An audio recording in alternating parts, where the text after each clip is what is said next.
New York Times best-selling author. And did we also mention she's an international multi-platinum selling pop star?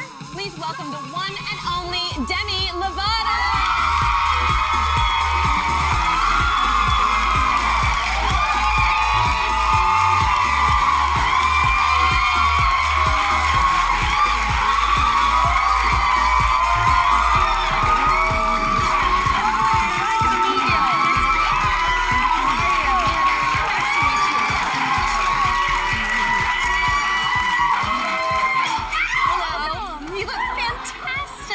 So much.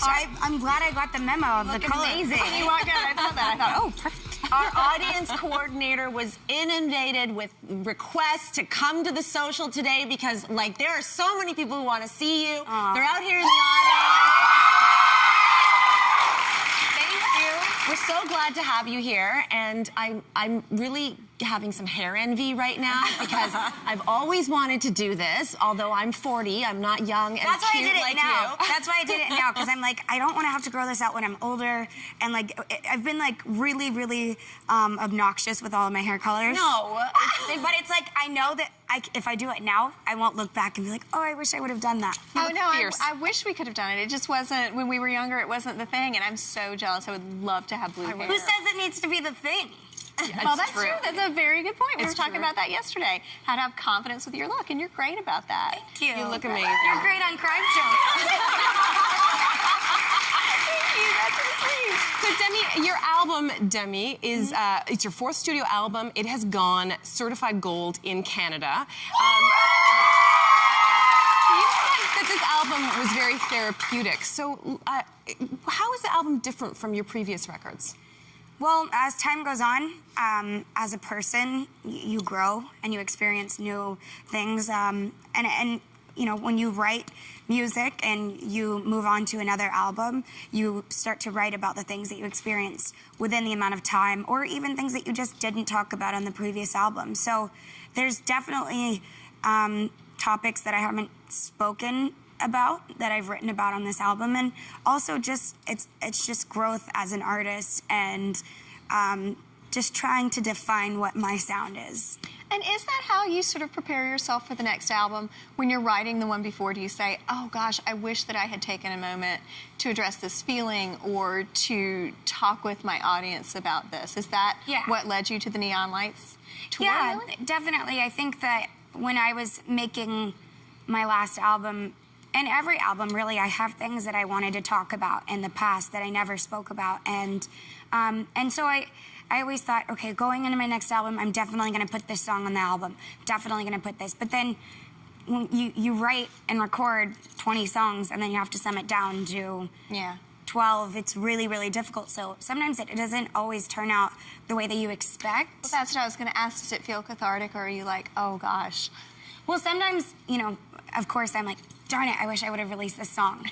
Because there's a few of those, definitely.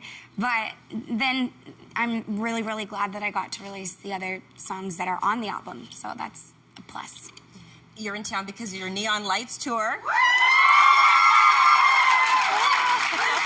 a fun game. It's a fun game, right? It's like, cue the audience. I have to ask you, what can they expect that they're not going to see at other shows? I think what you can expect that you won't see in other shows is a connection between me and my audience that is kind of unbeatable.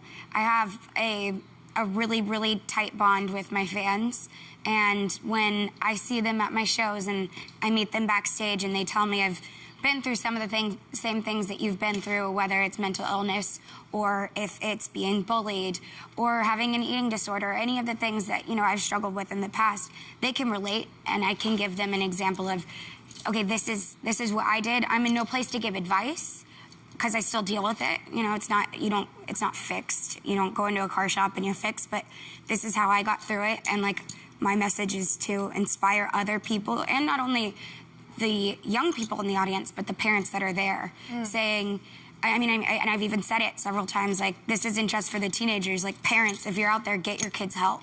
Yeah. And it's so funny because sitting next to you as the mom mom of a little girl, I'm looking at you and I'm thinking, wow, you have been through so much in your life and you are still so young and you've handled it so well. It really is inspirational. Good for you. Thanks. Good for you. So, when we think about, pop stars going on tour, there's like a lot of, I think, ideas that we have in our mind about, alcohol and drugs and all these things. And you're obviously on the other, way far away from that idea. So how do you maintain a clean lifestyle in this business, being surrounded by so much of that kind of energy? Mm-hmm. Well, I went to rehab, so there's that. I'm not really going to go down that road again.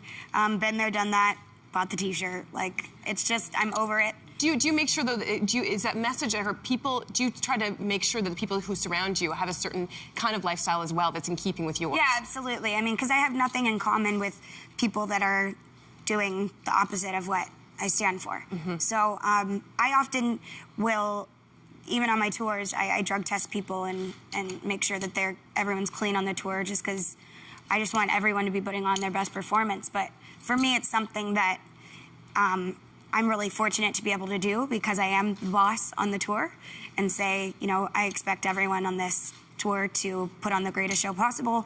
That means staying straight. And if you want to have a beer on your day off, whatever, but not day of show, no narcotics, is what it is.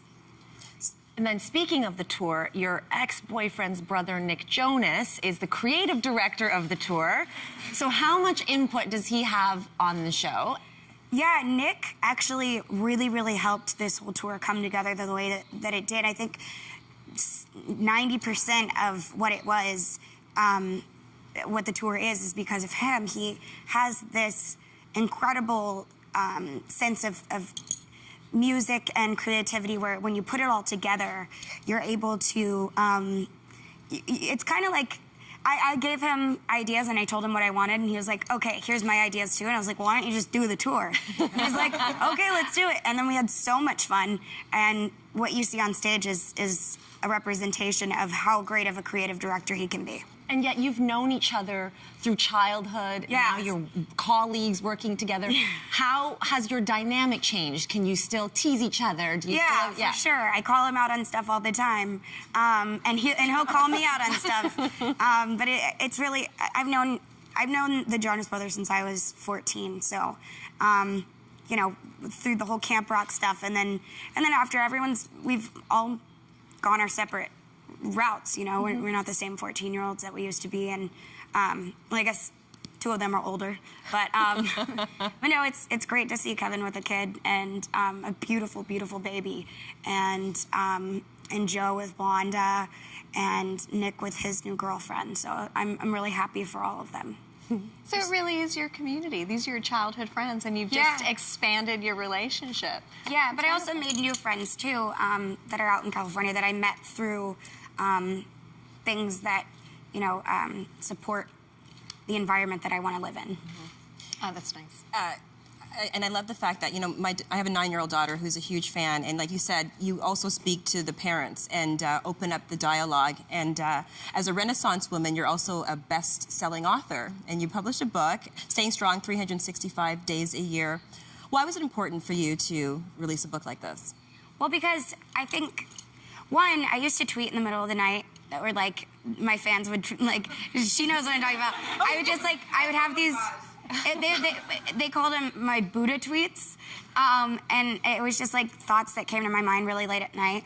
I also knew of a lot of really incredible quotes from people all the way from Lil Wayne and Tupac to Aristotle and Einstein, all these people that, all these quotes that inspired me. And I also was doing meditations out of a daily reflection book, kind of looking forward throughout the day and setting an intention.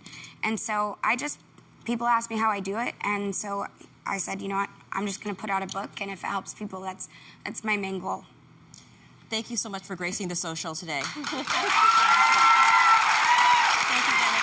You can grab her latest album, Demi, in stores now, and you can check out thesocial.ca for all of Demi's tour dates. And of course, we'll be right back after the break.